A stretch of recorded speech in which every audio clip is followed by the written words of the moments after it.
Oh.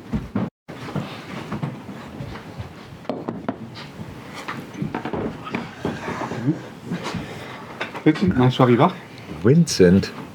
Is that I never get called that when I'm in trouble, to be fair. It's a Sunday name. Second name? I was in trouble after the trip. Second name?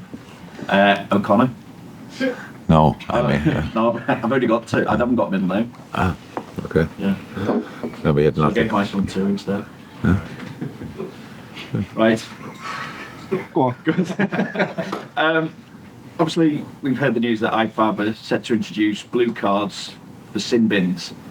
How welcome would their introduction be, or are there other things that need fixing in football first? Yeah, that's probably the right thing to say. I think everything what the actual situation shows, we should make it and keep it as simple as somehow possible for the referees as well. So it's a difficult job. We all know that. Often quite emotional when we speak about it, because it's most often after the game. And I think introduction of a new card would just give more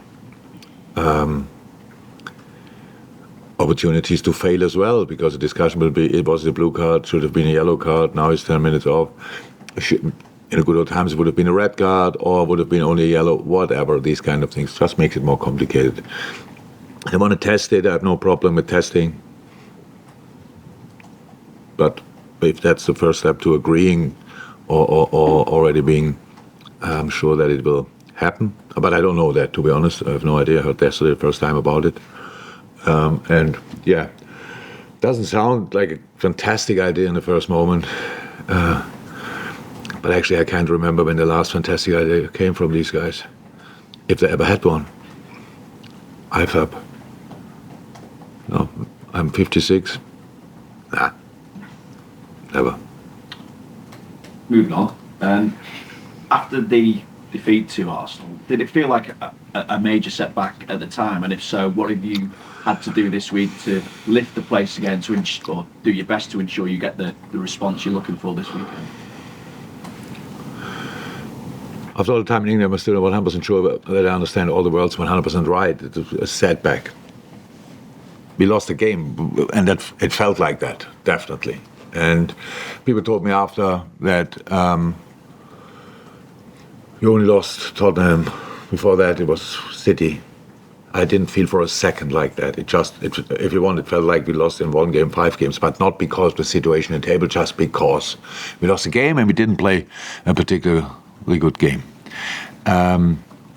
And that just shows how it is, how it goes. That a few days before that, we played in a lot of parts of the game, probably the best game of the season. A really good game, complete performance against Chelsea. It was top-class performance.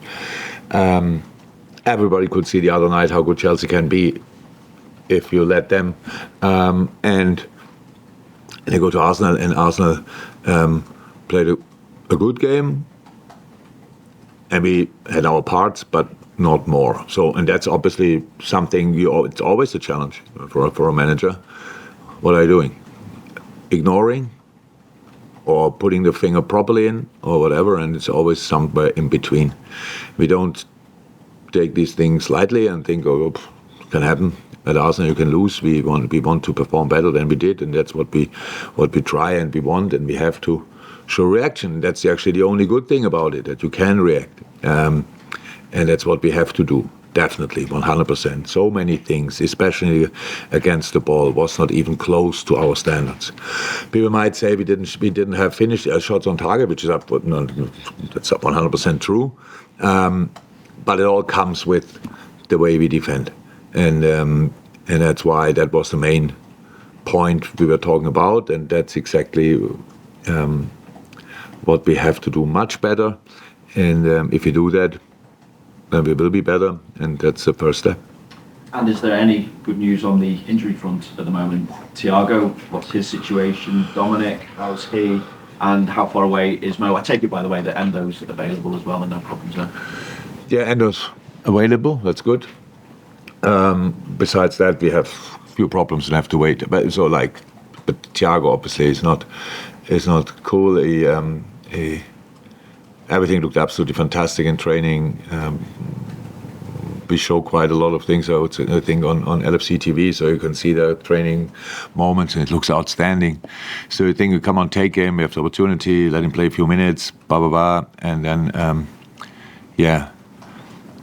it's a muscle issue. We don't know the extent yet. So we have to wait there a little bit. But it's not cool, of course, and it was really not good news for him, for us, for everybody. So like just it fell on top of losing the game already, and then having that is not good. Dom is running outside in the moment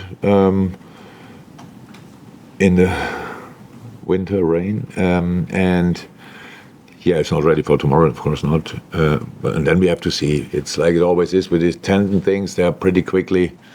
The play is pain-free, and then it's all about what we have. It's muscle it's pretty much the same what he had before. That's obviously really not good that he got that again. I didn't feel a great issue, but when you see it in the pictures, and you just have to take him out, and so that's now we are fighting for days if you want. Is it Brighton, is it the final or is it after the final? I don't know in the moment. Just to clarify on Thiago, by the way, are you expecting him to be available again this season? We didn't, yes, but we didn't really think about that in the moment. We just treat the injury and get a full assessment done, and knowing exactly where it came from. It's not intensity, stuff like this. So there are different things. It's just the normal procedure, and it would not be a big story if it wouldn't have been out for that long time. So that's how it is. It's not a big injury, definitely not. But it's obviously something nobody needed. Conor Bradley, obviously, it's not available for the weekend. Yeah, I was just going to ask how is he? How's his mental state? So what sort of things are you and the club doing to try and? I think the mental state of a player is nothing we should discuss in public. To be honest, everybody, if you have a bit of empathy in yourself and would just try to bring yourself in a situation, it's just nothing to talk about. It's all logical. The boy gets as long as he needs with his family.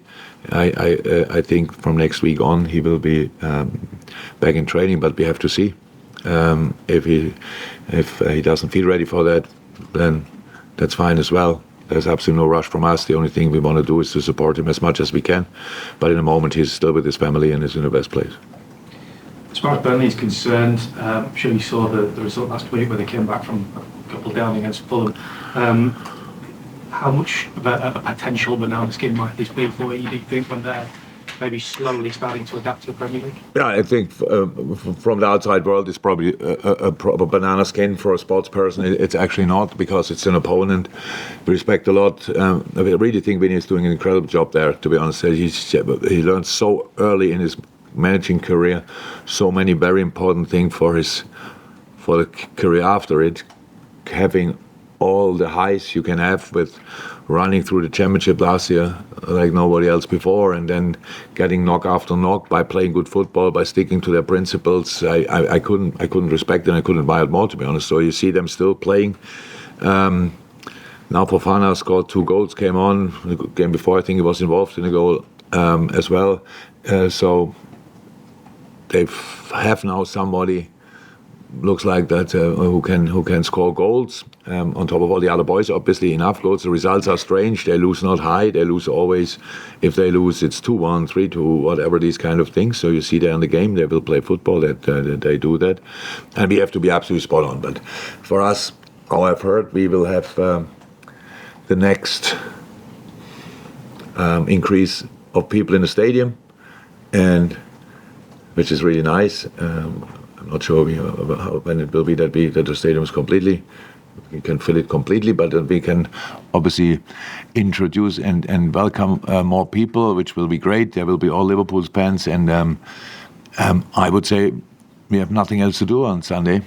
So let's create a special atmosphere. Let's go for them. The team wants to show reaction. If the people want to help us with that, that would be really helpful. And but the first thing we should forget is where Burnley is in the table, because only that creates potential banana skin. If you just see it as a game, the most important game, which it is obviously, because there's no other, then I think we should be ready for it. But still, it's football, and we have a lot of work to do, and we have Ibu not available. A little bit fighting with a little bit of a flu thing in the squad, so we have to see who is in the end available. So that's all not cool. But in the end, we will have 11 players and we will go for it. Mike? Jurgen, how important might it be for you to have Wataru Endo back? Very. Because obviously fantastically important for him to get international recognition, but kind of came at the wrong time because he'd just begun to settle down and was really playing well for you.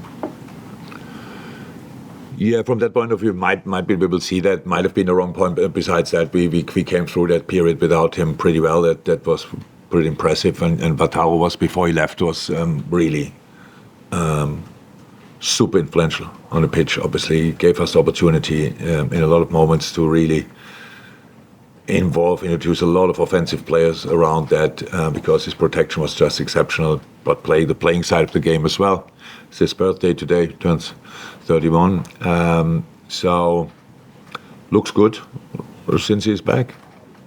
So it's very important. So with our side, with all the problems we have in the moment with players, it's super important because obviously Mo is not back as well.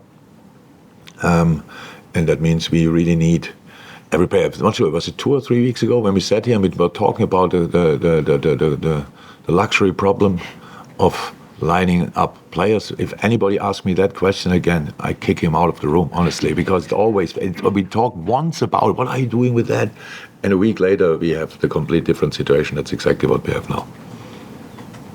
The knock-on from having Wataru Endo back as well is that will give you the opportunity to move Alexis Mac Allister into a more advanced role where we've been more used to seeing him. And I know you've been massively impressed with him playing as a 6, but he can add something else further up the pitch as well, can't he? Yes, he can, but he did extremely well on the 6, so we'll see how we sort that. But yeah, of course, that's good.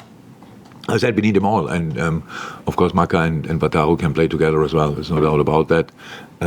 They all can play together. It's not a problem. We just have to make sure that we try as much as we can to bring them in the right moment together. So let's see. Thank you. Welcome. You spoke so well there about Vincent Kompany. Were you forgiving him for that goal against Leicester in 2019? Sorry, what? The goal against Leicester for Man City. Oh. Have you forgiven? Carl. And laughing in the same moment. That's cool. Yes, I forgave him that for a long time. So there are plenty of players I should hate. Arjen Robben is one of them, but I don't. Same as with Vincent Kompany. I believe there were other situations in that season where I thought they were more influential than that Vincent Kompany scores that goal. And when I think about the situation, I still think Madison should have blocked the shot. But so Vincent just tried to get rid of the ball and it ended up in a goal. But no, yeah, absolute. Not that it's not important, but yes, I forgave him long ago. James? Yeah, where's Mo up to in his rehab? Right direction. We hope, but we don't know. We hope that he can be part of parts of training next week. So, but we have to see. He's going through all paces now, yeah. But look, it's positive. It's either next week or the week after. Welcome. If you ask him, it's next week. Breakout next door. Thank you. Welcome.